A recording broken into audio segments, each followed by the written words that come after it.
सबसे पहले आज के तमाम बड़ी खबरें नॉनस्टॉप न्यूज में। किसान संगठनों ने आज लोहड़ी पर तीनों कृषि कानूनों की कॉपियां जलाकर विरोध दर्ज कराया। दिल्ली के सिंघू बॉर्डर, टीकरी बॉर्डर और गाजीपुर बॉर्डर पर मौजूद किसानों ने कहा कि वो सुप्रीम कोर्ट की बनाई कमेटी को नहीं मानेंगे।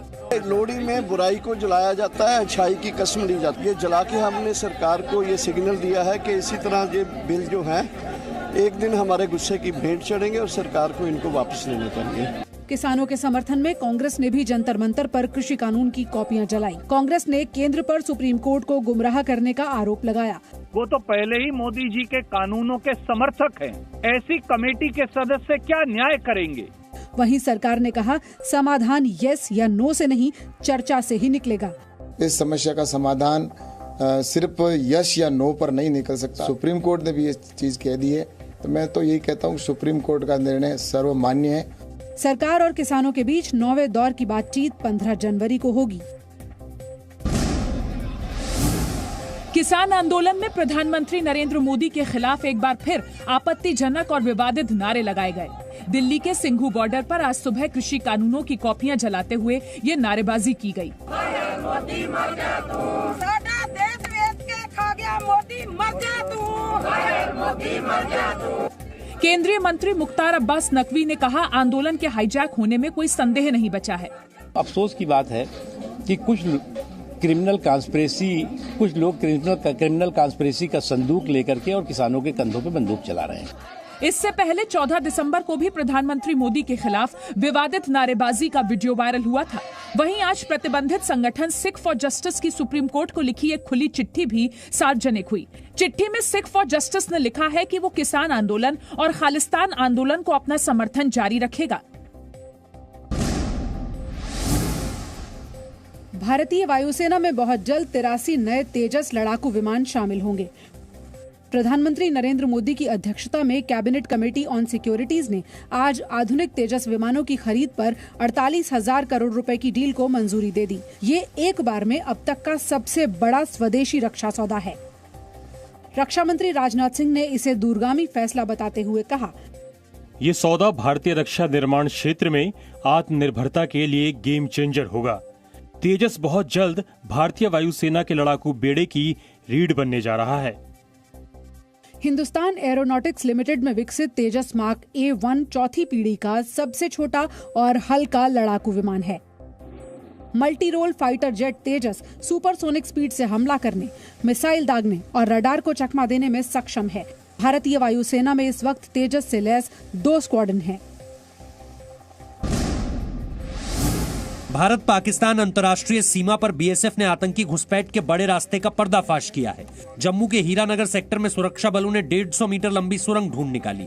सुरंग का दूसरा छोर पाकिस्तानी पोस्ट के बेहद करीब है। सुरंग से कुछ बोरियां भी मिली हैं जिन पर कराची की सील है।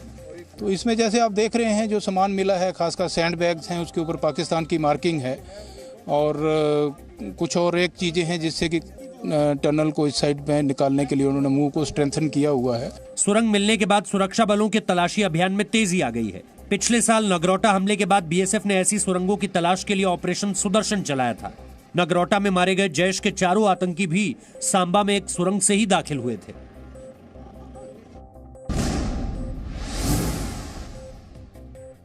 नए संसद भवन के लिए दिल्ली में सेंट्रल विस्टा का निर्माण कार्य मकर संक्रांति के बाद 15 जनवरी की सुबह से शुरू हो सकता है। सूत्रों के मुताबिक केंद्रीय लोक निर्माण विभाग ने टाटा प्रोजेक्ट्स लिमिटेड को इसकी अनुमति दे दी है। 13,450 करोड़ रुपए लागत के सेंट्रल विस्टा प्रोजेक्ट के तहत 971 करोड़ रुपए की लागत से नई संसद का निर्माण होना है। प्रोजेक्ट के तहत 51 मंत्रालयों के लिए 10 नई इमारतें बनाई जाएंगी। प्रधानमंत्री और उपराष्ट्रपति के लिए निवास भी बनेंगे। नई संसद का निर्माण 26 जनवरी 2022 से पहले किए जाने का लक्ष्य रखा गया है। 5 जनवरी को सुप्रीम कोर्ट की 3 सदस्यीय बेंच ने पर्यावरण सुरक्षा की शर्तों के साथ निर्माण को मंजूरी दे दी थी। प्रधानमंत्री नरेंद्र मोदी 16 जनवरी को कोरोना वैक्सीनेशन प्रक्रिया की शुरुआत करेंगे। प्रधानमंत्री कोविन ऐप भी लॉन्च करेंगे। वैक्सीनेशन के लिए 11 शहरों में वैक्सीन पहुंचाई गई। जयपुर में पूजा पाठ कर वैक्सीन का स्वागत किया गया, तो वहीं तिरुवनंतपुरम में वैक्सीन वाली गाड़ी पर फूल बरसाए गए। वैक्सीनेशन के लिए पहले से निर्धारित सेंटरों में कमी की गई। जिस पर सियासत होने लगी है। राजस्थान के स्वास्थ्य मंत्री रघु शर्मा ने केंद्र पर भेदभाव का आरोप लगाया है। 28 दिन बाद ये डोज और चाहिए हमको, लेकिन अब कहा जा रहा है कि शायद इसी डोज को आप 2 में डिवाइड कर लें। तो ऐसे में जो डोज आई है ये फिर आधे हेल्थ केयर वर्कर को लगेगी।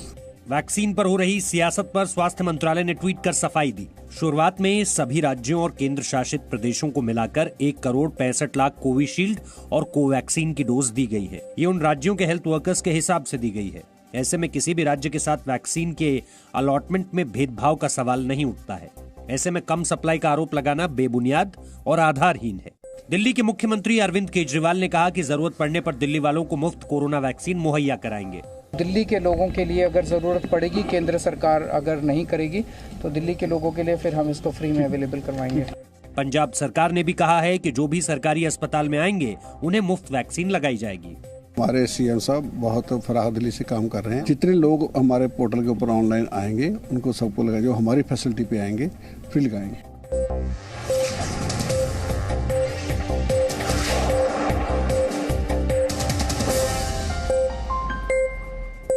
Presenting B News app, available on Google Play and App Store. Download it now.